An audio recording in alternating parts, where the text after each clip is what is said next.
Hola, ¿qué tal? ¿Cómo estás? Bienvenidos a Historia Descontada, un espacio donde hablaremos de historia desde un punto de vista diferente. Yo soy Fausto, profesor de historia, y el día de hoy veremos la Revolución Rusa. Así que, para no hacer el video más largo, vamos a comenzar.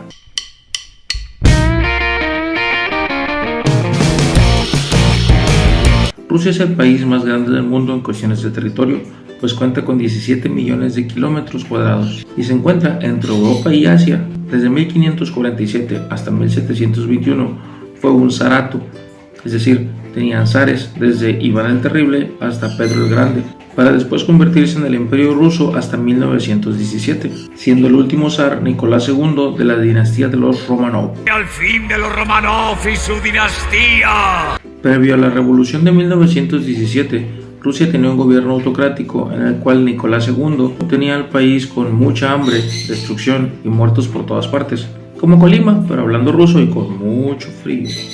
Al ser un territorio tan frío, la agricultura se volvió escasa y los campesinos dejaron sus tierras para irse a trabajar de obreros. Tras una breve guerra entre Rusia y Japón en 1904, donde los rusos perdieron, se realizaron manifestaciones que fueron duramente reprimidas, a lo que se le conoce como el Domingo Sangriento.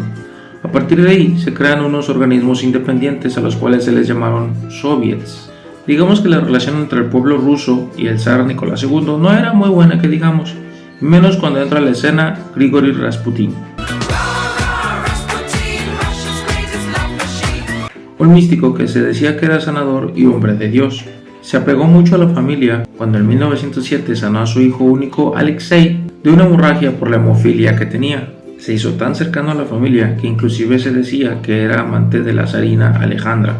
Al zar no le caía muy bien por esos mismos rumores, sin embargo no había decisiones que tomar el zar que no pasaran por las opiniones de Grigori Rasputin, por lo que se ganó varios enemigos en la corte que lo terminarían matando en 1916, en condiciones muy extrañas que ya próximamente veremos en otro video. El parlamento le advirtió a Nicolás II que si no hacía reformas la cosa se iba a poner más fea que outfit de reggaetonero. Pero el zar hizo el mismo caso que alumno de secundaria.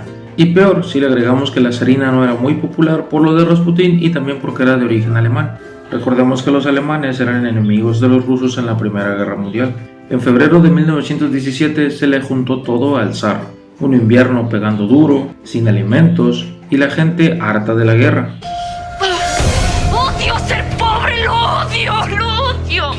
Por lo que se inició una huelga de trabajadores en Petrogrado, la capital, el 23 de febrero, del calendario juliano, que viene siendo el 8 de marzo del calendario que usamos actualmente. Y aunque la poli llegó a reprimirlos, no pasó a mayores. Sin embargo, en los días siguientes, las manifestaciones se generalizaron. Entonces el zar mandaría al ejército para que se enfrentara a los manifestantes. ¿Acaso quieres morirte, Krillin? Pero este después se uniría a ellos, por lo que Nicolás II no le quedó de otra más que renunciar el 3 de marzo. Obama, que viene siendo el 15 de marzo de nuestro calendario. A todo esto se le conoce como la Revolución de Febrero. En consecuencia, en Rusia se forman dos bandos.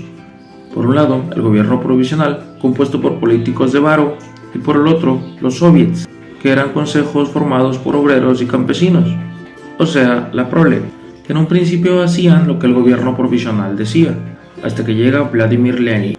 No, ese no es Lenin. Ese es Lenin, un político e ideólogo socialista que creía que el poder tendría que estar en los trabajadores. Al principio todo era chido, el gobierno provisional eliminó la pena de muerte, abrió las cárceles y regresó a los exiliados. Sin embargo, los soviets creían que urgía firmar la paz y salirse de la Gran Guerra. Pero el gobierno provisional como que no estaba muy convencido de eso y tardó mucho en tomar esa decisión y continuaba perdiendo batallas a pesar del cambio de gobierno.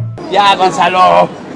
Para octubre de 1917, los bolcheviques tenían el control de casi todo el país y Vladimir Lenin junto con León Trotsky consideraron que era el momento de realizar una segunda revolución entre el 24 y 25 de octubre, que es el 6 y 7 de noviembre de nuestro calendario, cuando la Guardia Roja tomó el control de los puentes, estaciones, el Banco Central y la Central Postal y Telefónica para posteriormente asaltar el Palacio de Invierno e implementar un nuevo gobierno con ideología socialista. ¡Vengadores!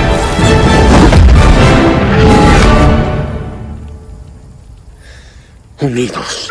Al mando de Lenin, que entre sus primeras decisiones fue sacar a Rusia de la guerra firmando el Tratado de Brest-Litovsk, De esta manera comenzaría una gran época en la que Rusia acabaría con Nicolás II, literalmente, y crearía una Unión de Repúblicas Socialistas Soviéticas, la URSS, que le hizo competencia en poder a las grandes naciones y que a principios de los 90 hizo un Jenny Rivera y se desintegró.